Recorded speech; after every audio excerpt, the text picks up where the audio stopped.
That's why these recipes work.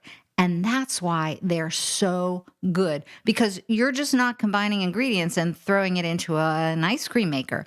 Malik takes you through the process. He gives you his learning along the way. He teaches you the benefits of not only making your own jams, but how to swirl them in to the ice cream for added flavor. Like in our strawberry honey balsamic ice cream with black pepper, he adds little tidbits of useful information in that recipe, like jams don't freeze. So they're great to use when you want to improvise and create your own flavors or boost the flavors in your ice cream.